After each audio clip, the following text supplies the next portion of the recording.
Mi nombre es Manuel. Tengo 82 años, y aunque las piernas ya no me responden como antes, todavía tengo memoria para recordar cada detalle de lo que viví aquella semana. No necesito inventar nada. Basta con cerrar los ojos para ver otra vez esa mesa, ese plato, y las miradas llenas de desprecio que me rodeaban como cuchillas. Esa noche lo entendí todo. Entendí que a veces no es la vida la que te abandona, son los tuyos. Así que ponte cómodo y te invitamos a suscribirte al canal y activar la campanita para no perderte ningún video. Después de enviudar, me fui a vivir con mi hijo mayor, Raúl, y su familia. Lo hice porque él insistió. Me decía que ya estaba grande, que no podía seguir solo, que me necesitaban cerca. Al principio me resistí. No quería ser carga de nadie. Pero el dolor de perder a mi esposa me dejó débil, confundido, sin rumbo. Y pensé que quizás tener gente cerca, aunque no fuera mi casa, me haría bien. Los primeros días fueron tranquilos. Mi nuera, Teresa, fingía una amabilidad forzada. Me ofrecía té y preguntaba si necesitaba algo, pero siempre con una sonrisa tan apretada que dolía más que un insulto. Mis nietos apenas me saludaban. Vivían pegados al celular, y cuando hablaban lo hacían con un tono rápido y cansado, como si el hecho de dirigirse a mí les quitara tiempo valioso. Pero yo aguanté. Me repetía que era normal, que los jóvenes son así, que no debía exigir cariño, solo agradecimiento.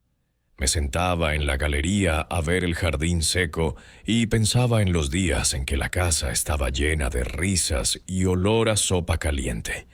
Me preguntaba si mi presencia los incomodaba. Ya no ayudaba en nada. Mi vista era pobre, mis manos temblaban, mi columna crujía como un árbol viejo. Pero seguía siendo el mismo hombre que un día lo dio todo por su familia. El mismo que trabajó de sol a sol, que cargó ladrillos, que se partió la espalda para pagar estudios, remedios, ropa, cumpleaños. Una noche las cosas cambiaron. Era sábado. Habían hecho una cena en casa. Vinieron varios amigos de Raúl, algunos vecinos. Yo me quedé en mi habitación, pero Teresa insistió en que bajara a cenar. «Para que te vean», dijo con tono irónico. Me senté en la punta de la mesa, como si fuera un mueble decorativo. Nadie me dirigía la palabra. Hablaban de fútbol, de negocios, de política. Yo escuchaba en silencio. Sonreía por compromiso. Cuando sirvieron la comida, me pasaron un plato aparte. Era arroz con un poco de pollo, frío. Todos tenían carne asada, papas fritas, vino. Yo solo tenía ese plato simple y sin ganas. Lo agradecí igual. Comencé a comer lento, cuidando que no se me derramara nada. Y fue entonces cuando lo escuché. Una de las amigas de Teresa, una mujer joven y pintada como para televisión, dijo en voz alta: «¿Y ese quién es? ¿El abuelo del cuadro?». Todos rieron. Raúl también, aunque bajó la mirada. «Es mi papá», dijo casi con vergüenza. «Ay, perdón», respondió la mujer entre risas forzadas. «Es que parece como si estuviera de más». Otra risa. Yo no dije nada, solo seguí comiendo. Pero entonces pasó lo que jamás pensé vivir en carne propia. Uno de los amigos de Raúl, un tal Germán, borracho y desubicado, se levantó, vino hacia mí, se inclinó sobre mi plato y escupió, así, como si yo no fuera más que un objeto. El escupitajo cayó sobre el arroz, salpicó el borde del plato. La sala se quedó en silencio. Yo lo miré, incrédulo. Nadie dijo una palabra. Nadie lo detuvo. Nadie se disculpó. Me temblaban las manos. Me paré como pude, sin decir nada, y caminé de regreso a mi habitación. Cerré la puerta despacio. Me senté en la cama y lloré. No de dolor físico, no de rabia. Lloré por la vergüenza, por el abandono, por haber llegado a esa edad para que me traten peor que a un perro. ¿Te está gustando la historia hasta ahora? Si es así, déjanos un like y suscríbete. Sigamos. Esa noche no dormí. Repasé toda mi vida. Las veces que ayudé a Raúl cuando no tenía que comer. Las noches que pasé en vela cuidándolo de niño cuando tenía fiebre. Las veces que me negué a comprarme zapatos para poder pagarle los libros del colegio. ¿Y ahora? Ahora era una molestia, una decoración incómoda, un viejo inútil, como escuché decir a Teresa 2 días antes mientras hablaba por teléfono con su hermana. A la mañana siguiente salí temprano. Me senté en la parada del bus sin rumbo, sin idea clara de a dónde ir. Solo quería escapar. Me dolía el alma. Me dolía la humillación. Y ahí, mientras veía pasar los autos sin mirar a nadie, me encontré con una cara conocida. Era Julián, el hijo menor de mi cuñado, un joven con quien había perdido contacto hacía años. Me saludó con cariño, se sentó a mi lado y me preguntó qué hacía ahí tan temprano y tan solo. No quise mentirle, se lo conté todo. Cada detalle, lo del plato, lo del escupitajo, el silencio de todos. Sus ojos se llenaron de rabia. Tío, esto no puede quedar así. Vos no te mereces esto. Yo solo atiné a decir, no quiero venganza, solo quiero paz. Pero Julián no se quedó quieto. Esa tarde, mientras yo intentaba calmar mi espíritu en la parroquia del barrio, él comenzó a mover hilos. Llamó a mis hijas, a mis sobrinos, a los pocos amigos que aún me quedaban. Les contó lo sucedido.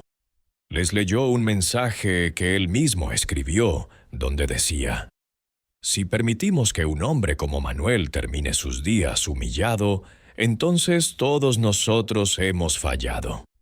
Y ahí comenzó todo. El teléfono empezó a sonar. Mis hijas, con quienes hacía años no hablaba por una pelea familiar tonta, vinieron a buscarme. Me abrazaron llorando, me pidieron perdón por la distancia, me ofrecieron su casa, su tiempo, su corazón. No acepté de inmediato. Estaba herido, cansado.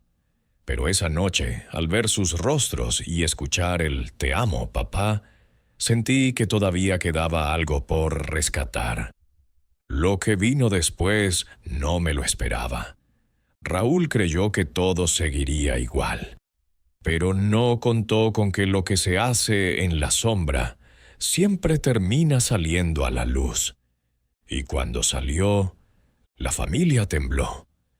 Volví a aquella casa por última vez una semana después del incidente, pero no volví solo.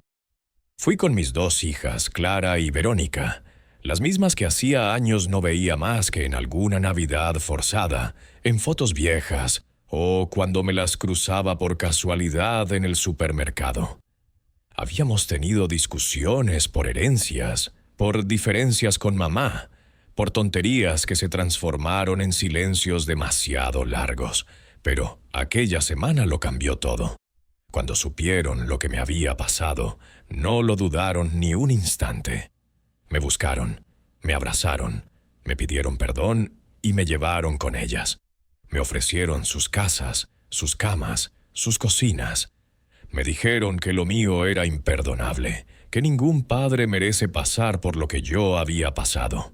Y yo solo les dije que no quería venganza, que no necesitaba gritos, ni escándalos, ni castigos. Solo necesitaba que me volvieran a mirar como su padre. Pero el problema era otro. La humillación que sufrí no había sido en silencio. Mi sobrino Julián había hecho correr la historia por el barrio. Y las cosas, una vez dichas, ya no tienen vuelta atrás. Hey, ya que estás viendo, suscríbete. Me ayudarías mucho. Sigamos. Esa última visita a la casa de Raúl fue distinta. Yo sabía que no quería quedarme, ni recuperar ese espacio, ni recomponer algo que ya estaba podrido desde la raíz. Solo quería cerrar el círculo. Quería que me viera, que me escuchara, y que entendiera que no todo se borra con el paso del tiempo. Quería que supiera que sus actos habían tenido consecuencias. Cuando tocamos el timbre, Teresa fue quien abrió. Nos miró con desprecio, como si fuéramos intrusos. Intentó hacer una mueca cordial, pero no le salió. Sabía lo que venía. Detrás de ella, Raúl apareció con cara de fastidio. Ni siquiera saludó. «¿Qué querés, papá?», dijo, como si yo fuera un extraño. Yo respiré hondo. Saqué una hoja doblada del bolsillo. No era una demanda. No era una carta de odio. Era una carta escrita a mano, con mi pulso tembloroso, donde decía lo siguiente: «Querido hijo, esta será la última vez que me veas. No porque me esté por morir, sino porque decidí vivir. Vivir sin vos. Porque nadie que llama inútil a su padre merece tenerlo cerca. Porque nadie que escupe sobre la dignidad de un hombre puede mirar al espejo sin vergüenza. Me voy, pero no derrotado. Me voy con la frente en alto. Y vos, Raúl, te quedás con el silencio que deja la ausencia de quien un día te dio la vida». Raúl no dijo nada. Solo se quedó ahí, con la cara roja, con los ojos enrojecidos, pero sin lágrimas. Teresa bajó la mirada. Clara y Verónica me tomaron del brazo y nos fuimos, así, sin gritos, sin insultos, sin escándalo, solo verdad. Pero el verdadero temblor empezó después, porque lo que pasó aquella noche en la cena no quedó entre cuatro paredes. Los amigos de Raúl, los mismos que rieron cuando aquel imbécil escupió mi plato, comenzaron a hablar entre ellos. Algunos lo contaron a sus esposas, las esposas lo contaron a sus hermanas, y pronto el rumor llegó a la escuela donde iban mis nietos. Los chicos escucharon a otros niños hablar del abuelo al que escupieron en su propia casa. Mis nietos comenzaron a ser señalados, burlados. Uno de ellos, el mayor, le preguntó directamente a Raúl si era verdad. Y Raúl, que nunca había sabido asumir las consecuencias de sus actos, se limitó a decir: «No te metas en lo que no te importa». Pero los chicos no son tontos, y ese fue el principio del derrumbe. Poco a poco, los vecinos del barrio comenzaron a dejar de saludarlo. Algunos le retiraron el saludo en la panadería. Otros directamente cruzaban de vereda. La señora del almacén le dejó de fiar. El mecánico ya no le quiso hacer más descuentos. Hasta el sacerdote del barrio lo miró con frialdad cuando entró a misa. Porque cuando alguien pierde el respeto hacia su propio padre, pierde el respeto del mundo. La gota que colmó el vaso llegó cuando Germán, sí, el mismo que escupió mi comida, fue denunciado por agresión en un boliche. El caso se hizo público. La prensa local recogió el historial del sujeto, y entre los rumores que ya circulaban, apareció mi historia. Una periodista joven, con coraje, decidió entrevistarme. Al principio me negué. No quería fama ni lástima. Pero ella me dijo que contar la verdad podía ayudar a otros, a padres abandonados, a viejos maltratados, a hijos que necesitaban una sacudida. Acepté. Conté mi historia con calma, sin lágrimas, con dignidad. El reportaje se viralizó. Salí en televisión. Recibí cartas de desconocidos. Me llamaron de otros países. Me ofrecieron espacios en hogares comunitarios. Pero más importante que eso, Mi historia generó conversaciones en miles de mesas familiares. Se empezó a hablar de los ancianos, de cómo se los trata, de cómo se los olvida, de cómo se los desecha. Raúl, por su parte, no soportó la presión. Perdió su trabajo. Teresa le pidió el divorcio. Los chicos se fueron a vivir con su madre. La casa quedó vacía. Y él desapareció del barrio. No sé dónde está ahora. No lo odio. No lo deseo mal. Pero tampoco lo espero. Yo, en cambio, volví a vivir. Clara me preparó una habitación en su casa. Me trajo una silla de ruedas para los días que me cuesta más caminar. Verónica me instaló una radio junto a la ventana para que escuche tangos mientras cae la tarde. A veces cocino con ellas. Otras veces riego las plantas. Otras simplemente observo la vida pasar con la tranquilidad de quien ya no necesita demostrar nada a nadie. Me hice amigo del portero del edificio, del kiosquero de la esquina, de una señora que pasea a su perro a la misma hora todos los días. Me convertí en abuelo adoptivo de una vecinita que me viene a leer cuentos. Y hace poco escribí una carta para ser publicada en el diario local con un solo título. A los hijos, escuchen más, juzguen menos y nunca olviden que sin nosotros, ustedes no estarían. Tal vez no cambie el mundo, pero si al menos un hijo se detiene a mirar a su padre con respeto, entonces ya valió la pena. Porque al final no importa cuántos años tengas, ni cuántas arrugas cubran tu rostro. Lo único que nunca se puede permitir es que te roben la dignidad. Yo la recuperé. Y por eso, hoy, camino más liviano. Si el video te gustó y este contenido te aportó valor, déjanos un like y compártelo con tus amigos para no perdérselo.